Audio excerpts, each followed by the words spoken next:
te belé lelo o ba mona ke mona nzambe te pona nini bazo mona eloko te na ba vie na bango.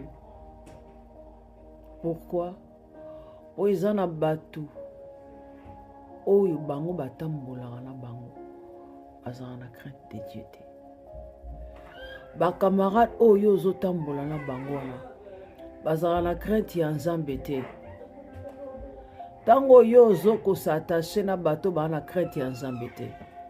Batu oyo balingaka mokili.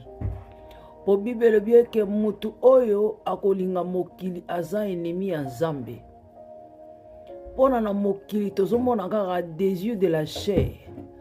Kasi yo soki ozokangama na batu wana okomona ke mona nzambe te. Po nzambe azomona yo yo na bango bokokana. Yango wana ozomona ke vie chrétienne na yo ezo marché malamu te pona nini? Pona oza ko s'attacher na batu oyo balingaka koyoka komwa nzambe te. Balingaka te koyoka soko bandeli bango makambo nzambe. Bango wana nde bazalaka bato liboso ko balongola biso kuna makambo nzambe na yo wana. Nyonso ezolakisaka kati na bango bana crainte de Dieu te. Po soki bazalaki ba chrétien balinga babude nzambe te. Pe bato balingaka nzambe te na kati na bango ezaka songi ezaka oyokaki boye ozongisaki boye mama wana salaki boye ndeko wana salaki boye. Na kati na bango bana crainte ya nzambe te. Nzambe aza kati na bango te. Satana nde aza kati na bango. Nde azozwa contrôle ba âme na esprit na bango. Makanisi na bango Satana nde mto contrôle bango. Alors bato bango tango yozota ko s'attacher na bango yeba ke bonheur ya nzambe omona ona kati ya vie na yo te. Eloko moko te ya malamu omona. Ozalaka chrétien ya ban ozokenaka losambo kasi bénédiction ya nzambe physique pe spirituelle okozwa yango te. Pourquoi? Pona yo ko s'attacher na bato oyo babanga nzambe te. Ba bato lolenge ya bongo il faut ko se séparer na bango. Ko sala effort o kabwana na bato wana. Ko kabwana na bato ya bongo. Po kati na bango bana crainte de Dieu te. Muto aza na kobanga nzambe, bobangi nzambe soki eza na kati ya mutu wana akosala yo mabe te. Ako ede yo soki oza na pasi.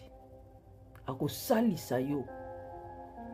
Pe na kati na ye okomona ka bolingo. Masolo mabe akozala te.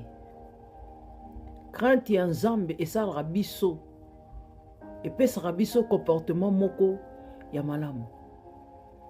Pona nayebi ke kati na ngai Yesu Masiya azovanda. Ame na ngai nzoto na ngai eza temple ya molimo na Nzambe.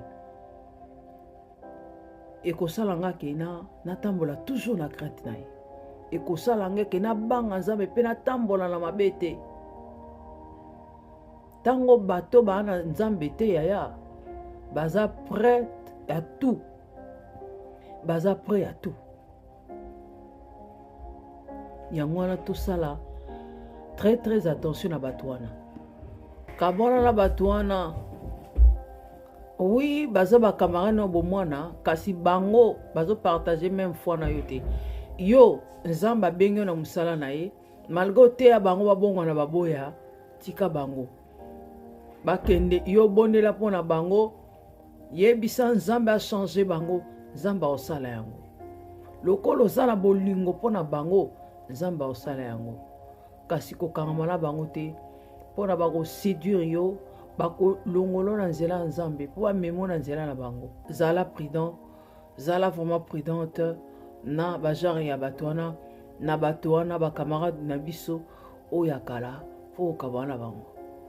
Omona Nzambe apambola. Que l'Éternel vous bénisse.